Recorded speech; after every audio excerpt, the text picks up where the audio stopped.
Good day, boys and girls. This is your boy N.G.K. Gasbike, bringing you a brand new exclusive. This is not my personal, it's not going to be part of my collection, but this is a bike that I did make for someone specific.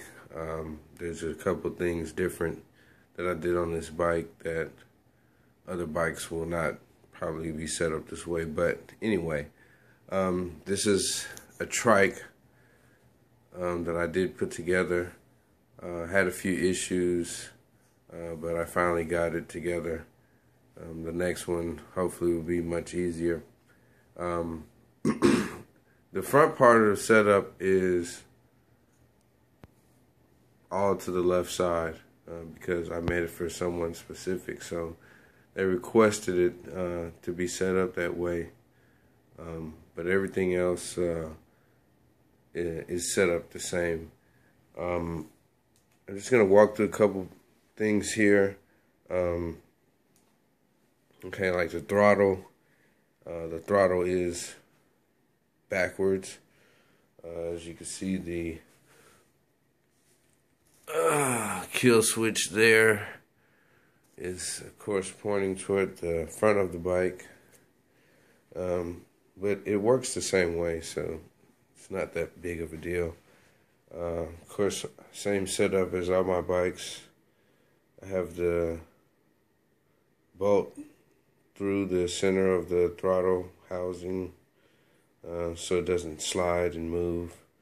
I have the clutch and then the brake on top. And that's pretty much it for that. Gas tank's in the same place. Engine went on pretty good. Front mount, little rubber. Back mount, little rubber.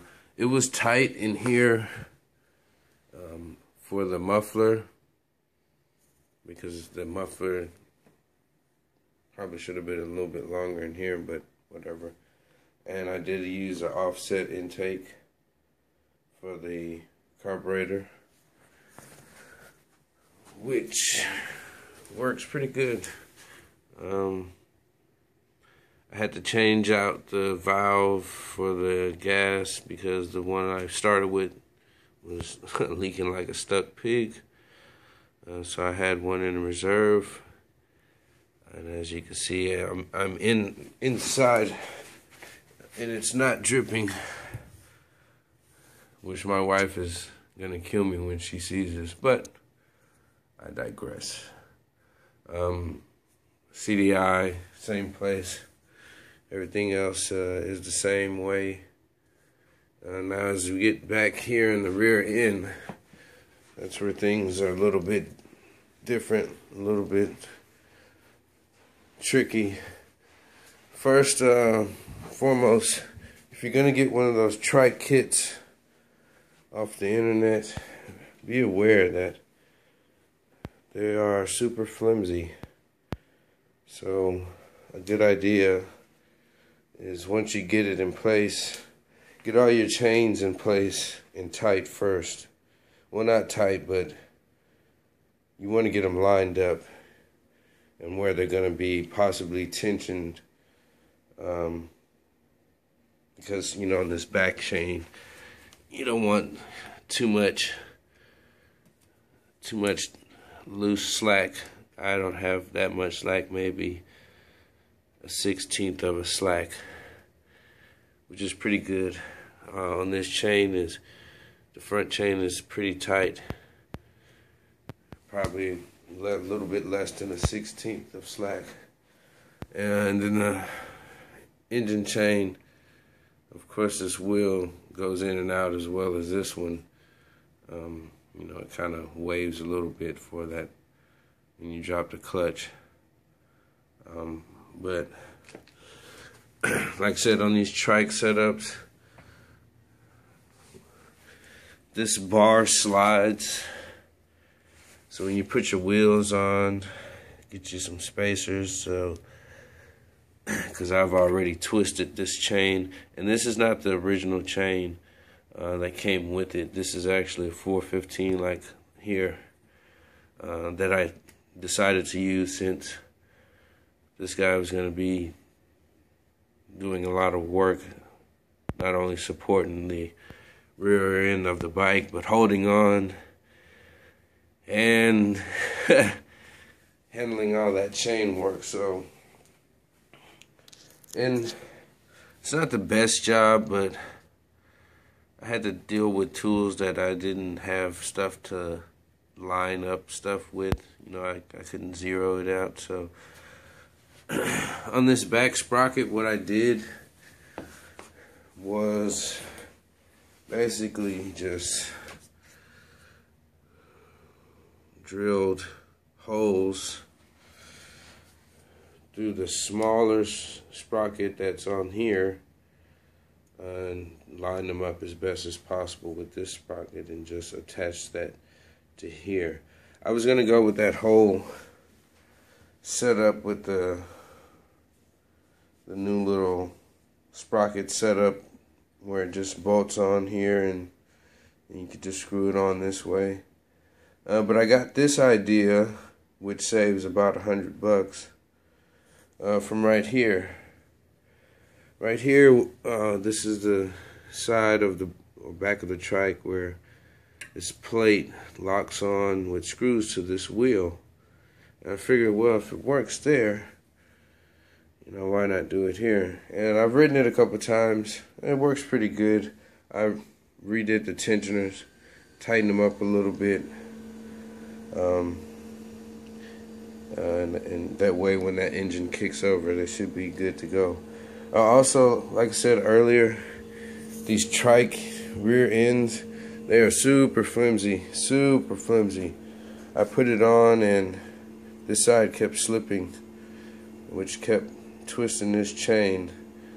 That was before I turned the engine on, or turned it over for the first time. This chain kept popping off. So what I did was, I lined it up, put my chain on, and I came in here, and I just took a bolt straight through the frame, straight through this arm of this kit. As you can see,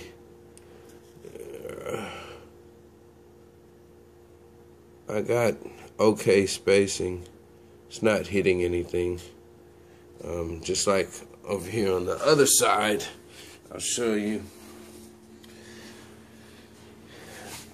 I did, of course, you're gonna do one side, you know, do the other one. So, sorry for the shaky camera.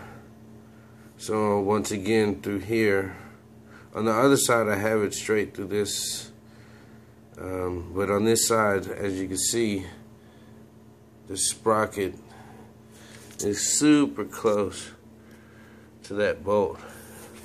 I mean, you can't even imagine. I could try to get it on camera, but it's like, oh, there you go. It's like right there. But anyway, bolt through, straight through the frame, straight through the arm of the trike, kit, whatever rear end. Now when I ride it, maybe because of my weight, it's a little gangy on the left, on the right. It's like a little loose on the, not loose, but it kind of hangs to the right. But it doesn't move. Once I put those bolts in, it locked up real good. On the front of this bike is a 26, or this bike was originally just a 26 men's mountain bike. So I left the front rail on it because, of course, there's no back wheel for back brakes. So, and didn't want to take a chance on it. This is, of course, a pedal back brake system. I didn't want to take a chance on just that one brake. So what I did was I left the 26-inch rim on the front so you could have at least one brake. I mean, and look, it doesn't look that bad. It, you know, it looks, you know, it just looks like a big ass, pardon my language, but just a big trike, basically. A big tricycle back in the old days. And of course on here I went with the went with the Beach Cruiser handlebars. Like I said, I built this for someone specific. That way they give them more room when they put their hands closer to, that way, they don't have to reach out as far as what I'm trying to get at. But anyway, that's it. Like I said, I read it a couple of times. Also, let me go back down here. This bike, of course, was a mountain bike, so it had gears on it. The front gear here, I'm utilizing the smallest one because it lines perfectly up with this back gear. Now, it works out great for this build because the guy that's using it, or the guy that's purchasing it, has a difficult time balancing, so that's why he's doing a trike. And it's easier to pedal. The sprocket in front is not that much bigger than the sprocket here, so it almost kind of zeroes out to the same pedal ratio. But it's still good because also it's easier to turn the engine over. Least amount of pedaling, you still get to turn the engine over.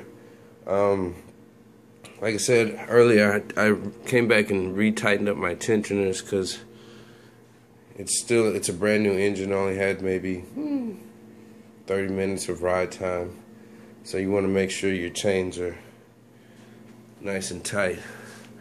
But yeah, that's pretty much it. I believe I covered everything. You want to definitely go slow on turns with this. I don't know when the next time I would do a trike, but I definitely have some different ideas I probably would want to do on that one than I did on this one. But the point is, it works. It rides good. It does. I didn't really get a top speed on it because it's still breaking in. I'm still trying to get all the bugs worked out, which it pretty much has. It's about 95%, 97% worked out. But other than that, it works great. N.G.K. Gasbike. I'm doing them all, man. Next one I'm going to do is probably, well, I'll just let you guys think about that one. But if anyone has any questions, just definitely leave them. I would try to get back as soon as possible. Hopefully in the future I have better editing for my videos. But anyway, N.G.K. Gasbike. Holla at you later.